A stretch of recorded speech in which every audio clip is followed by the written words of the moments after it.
இப்போ இவ எதுக்காக நினைத்தருளும்படி கேட்கிறாள்? அவளுக்கு ஒரு பிள்ளை வேணும் இல்லையா? உமது அடியாளுக்கு ஒரு ஆண் பிள்ளையை கொடுத்தால், அவ என்ன கேட்கிறா? ஆண் பிள்ளையை கொடுத்தால் அந்த பிள்ளைய என்ன பண்ணுவேன்னு சொல்றா? அந்த பிள்ளை உயிரோடு இருக்கும் சகல நாளும் கர்த்தருக்கு ஒப்பு கொடுப்பேன். அதன் பிறகு அவன் தலையின் மேல் சவரகன் கத்தி படுவதில்லைன்னு சொல்லி ஒரு பொருத்தனை பண்றா. என்ன ஒரு அழகான ஜெபம்! இந்த இடத்துல அன்னாள் ரொம்ப ஞானமா ஜெபிக்கிறாள்ல. அவளுக்கு என்ன வேணுமோ அதை சரியான விதத்துல அவ கேட்கிறா. எனக்கு ஒரு ஆண் பிள்ளை வேண்டும் சொல்லி கேட்கல, கொடுத்தால், எனக்கு ஒரு ஆண் பிள்ளையை நீர் கொடுத்தால் அந்த பிள்ளையை கர்த்தருக்கென்று ஒப்பு கொடுப்பேன். கர்த்தருக்கு ஒப்பு கொடுத்துட்டு அந்த பிள்ளையின் தலையில சவரகன் கத்தி கூட நான் வைக்க மாட்டேன் அப்படின்னு சொல்லி ஒரு பொருத்தனையும் பண்ணும்போது கர்த்தர் அவளுடைய ஜெபத்தை அங்கீகரிக்கிறவரா இருக்கிறார். ஏன்னா கர்த்தருக்காகவே ஒரு பிள்ளையை பெற்று கொடுக்க போறேன்னு சொல்லும் போது அப்ப கர்த்தர் அதுல எவ்வளவு மனமகிழ்ச்சி ஆவார்ல. இன்றைக்கு வேற யாருன்னா சொல்ல முடியுமா? ஒரு பிள்ளையை பெற்று நான் கர்த்தருக்காக கொடுத்துட்றேன் அப்படின்னு சொல்லி பொருத்தனை பண்ணலாம். ஆனா இவ என்ன பண்றா? அவங்க வீட்டுல இருந்து அந்த கர்த்தருடைய ஆலயம் ரொம்ப தூரத்துல இருக்கு, அந்த இடத்துல கொண்டு வந்து பிள்ளைய விட்டுடுறேன்னு சொல்றா. கர்த்தருடைய ஆலயத்துல எடுத்து வந்து விட்டுடுறாங்க. இப்பெல்லாம் அந்த மாதிரி பொருத்தனை பண்ணா கூட என்ன பண்ணுவாங்க? வீட்டுல வச்சு அவங்களோட கூட தான் வளர்ப்பாங்க. ஆனா இவ அவளோட கூட வச்சு வளர்க்கல. பிள்ளைய எடுத்துட்டு போய் தேவனுடைய ஆலயத்துல விட்டுடுறா. அப்படிப்பட்ட ஒரு இருதயம் அவளுக்கு வருதுன்னா அப்ப அவ எந்த அளவுக்கு வேதனை இருந்திருப்பா? அவளை எந்த அளவுக்கு வேதனைப்படுத்தியிருப்பாங்க மற்றவர்கள்ல. அவ எப்படி ஜெபிக்கல?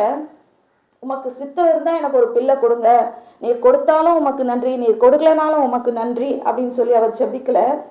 மற்றவங்க பேசுறது என்னால தாங்க முடியல, அந்த பேச்செல்லாம் நிறுத்திடுங்க அப்படின்னு சொல்லி அவ ஜெபிக்கல. எனக்கு ஒரு ஆண் பிள்ளையை கொடுத்தால் அது கர்த்தருக்கு ஒப்பு கொடுப்பேன், அதன் தலையில சவரகன் கத்தி படுவதில்லைன்னு சொல்லி பொருத்தனை பண்ணி ஜெபிக்கிறா. அவளுக்கு குறிப்பா என்ன வேணுமோ அதை கேட்கிறா. இன்னைக்கு நம்மளும் நமக்கு என்ன வேணுமோ அதை தேவனிடத்துல கேட்டு பெற்றுக்கொள்ளலாம். இயேசு கிறிஸ்து அந்த அதிகாரத்தை நமக்கு கொடுத்திருக்கிறார் இல்லையா? என் நாமத்தினாலே நீங்கள் எதை கேட்டாலும் அதை பெற்றுக்கொள்வீர்கள் அப்படின்னு சொல்லி கர்த்தர் நமக்கு சொல்லி இருக்கிறார். அன்னாளுக்கு அந்த நிச்சயம் கிடையாது. ஆனாலும் அவ தேவனிடத்துல கேட்கிறா. ஏன்னா அவளுடைய உடன்படிக்கை அவளுக்கு தெரியும்.